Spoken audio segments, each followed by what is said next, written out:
Welcome back to another random snorkeling adventure. Today I'm with my friends Bill and Matt. Oh my gosh. All right. But today we're going to be snorkeling a Blackwater river. The water levels are extremely low this time of year. I think the lowest I've ever seen it, which means the river is clearer than normal. So it's a little bit spooky diving because it is Blackwater, but hopefully with conditions good today, we'll see some cool stuff. So hope you guys enjoy the video, and we'll see you out there. My right, your left.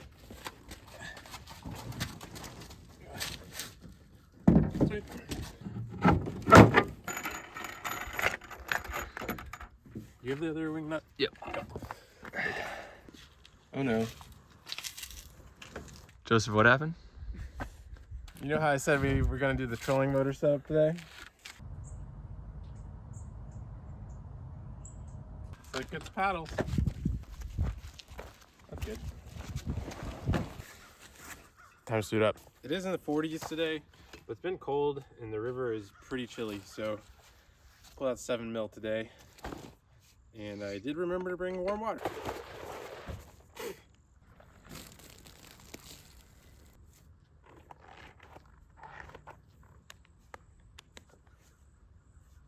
Look at that boat. Plenty of room for funtivities.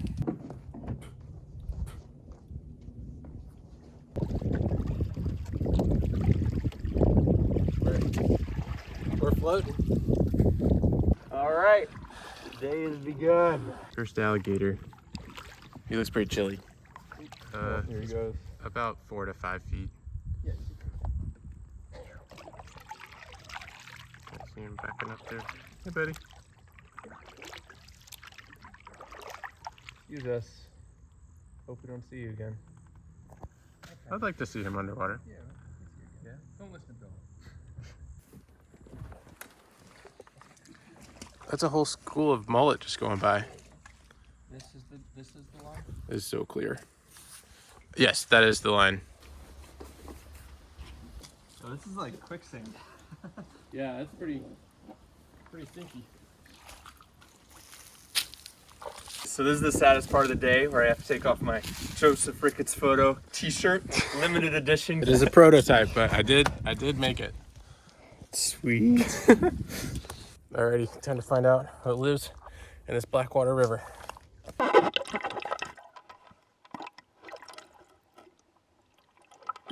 As the water closed over my head, I found myself in a world of golden brown. However, low water levels meant relatively great visibility.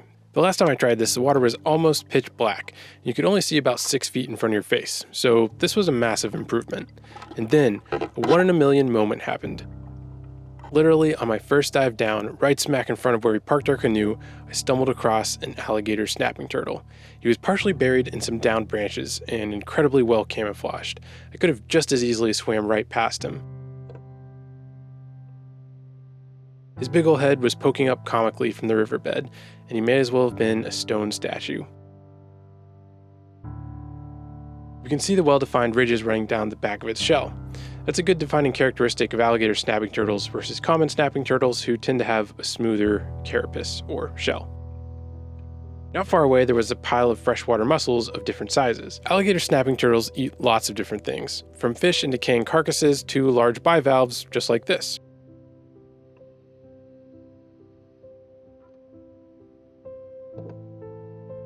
I approached one more time to get another look at this prehistoric riverbed beast. Sometimes snapping turtles are made out to be these scary, violent reptiles, but, I mean, they're really just turtles, and they do turtle things.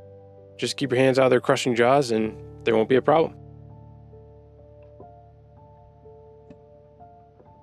Needless to say, the boys and I were pretty stoked.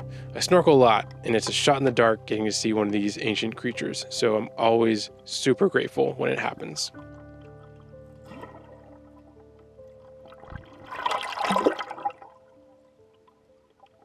Let's go! Turtle right there. It's pretty hard to beat this kind of a start to a snorkel, so with high spirits, we set off to keep exploring along the shoreline. Matt was on scuba while Bill and I were snorkeling and freediving. As I looked out into the deeper part of the river, there were some killer sunbeams piercing down into the Blackwater. It may not be a crystal clear spring or coral reef, But hey, you gotta appreciate the diversity of freshwater ecosystems. The bottom of the river was mostly barren and sandy. If you didn't know any better, the place might kind of look lifeless, almost like the surface of an inhospitable planet. But Blackwater environments often look like this, as not a lot of light hits the riverbed, so aquatic vegetation is usually pretty sparse. The sides of the river, however, was a different story. There weren't any living plants there either, but there were a good number of dead branches and drowned logs scattered about. There was also a discarded tire. This is not a native species, despite their unfortunately relative abundance in natural areas. You know how when you go to a river and you see turtle heads pop up here and there, and you wonder where they go underwater? Well, we found them. These guys were hanging out in some of the piles of woody debris along the riverbed. Beneath one particularly large branch, I found 3 turtles, all huddled together, resting in the shelter of their underwater tree fort.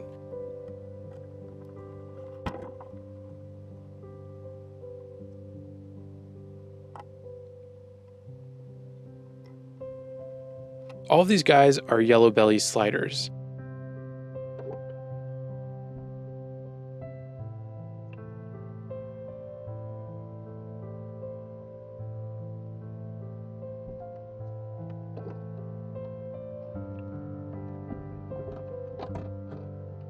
It may have been because it was a cold morning, but none of these guys really seemed to be very busy today. They were just hanging out down below.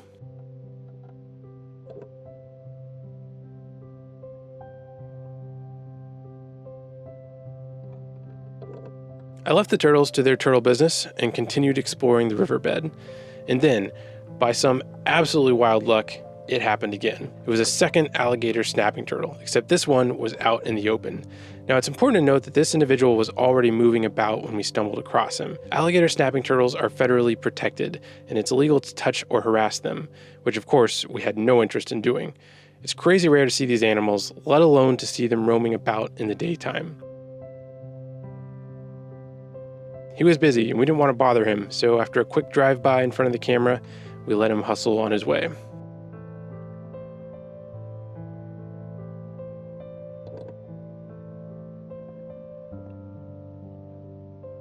But now it was time to focus on some of the smaller citizens of this Blackwater River. I noticed a couple fish that were darting about on the sandy bottom. I could tell that they were some kind of darter, obviously, but that was about it. I did my best to get close to them, but they were pretty wary of me. I was a little bummed, but thankfully my disappointment would be very short-lived.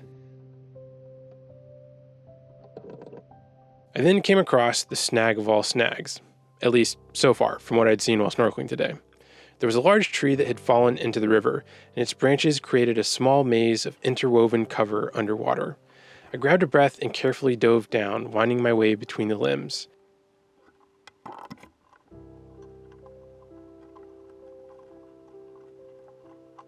At first, it seemed like just another lifeless tree carcass, but as I looked more closely, I saw movement.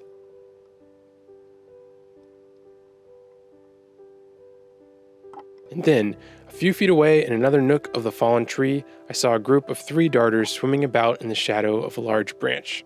These are all Westfall darters, also known as sooty-banded darters. They range throughout streams and rivers across the southeastern US and primarily eat insects. This dead, sunken tree was, ironically, alive with fish.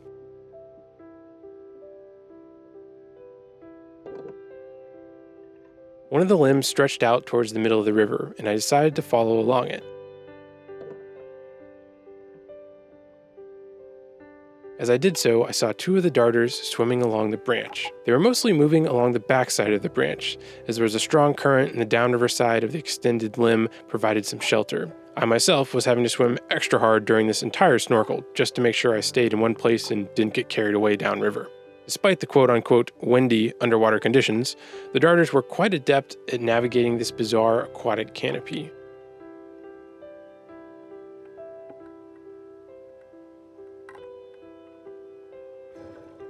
At one point, the larger darter, which I assumed to be a male, however it's kind of hard to tell since once again they aren't breeding colors right now, but anyways, he turned back towards me. He then tilted his head and looked straight through my eyeballs and down into the depths of my waterlogged soul.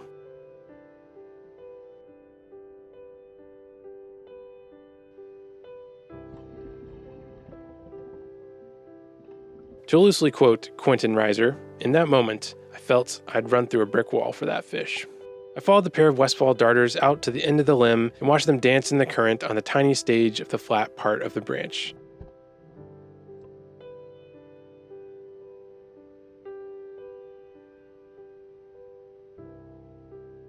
But then it was time for me to head back and regroup with Bill and Matt. Not to mention, at this point I realized I was kind of blocking the fish's path to get back to the rest of the tree. So I let go of the anchoring limb and kicked off back upstream.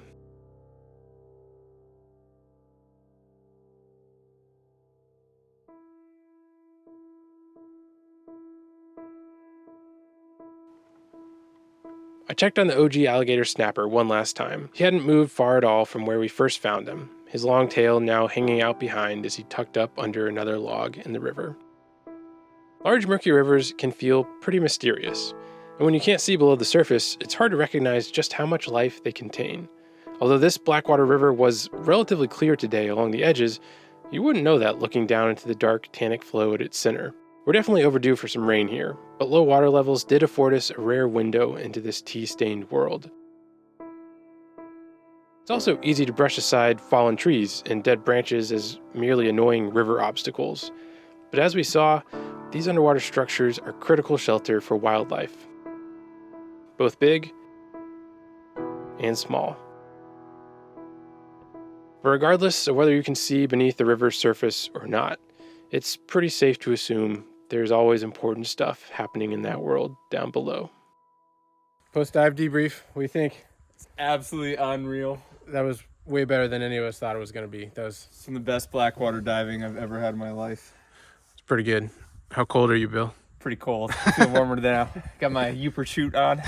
Looking nice and toasty. Don't tell Bill, but I was toasty in my 7mm wetsuit. I was actually hot. Well, trolling motor would have been nice. I'm not really sure how we would have fit it in here, but It's all good.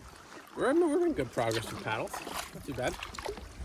Should I have hit record? What? Should I have hit record? No, you should have deleted at least 10 videos by now. That was awesome. Blackwater rivers tend to get written off, well, for multiple reasons. One, because the visibility is not normally good, and then also there are alligators here. Thankfully, it's a little chilly today, so they weren't very active. There's still so much life, so much cool stuff to be found under there. Thank you guys for watching. Welcome to 2026. We'll see where we all go. But until then, we'll see you. Look at those guns. Next time. What? What did you say?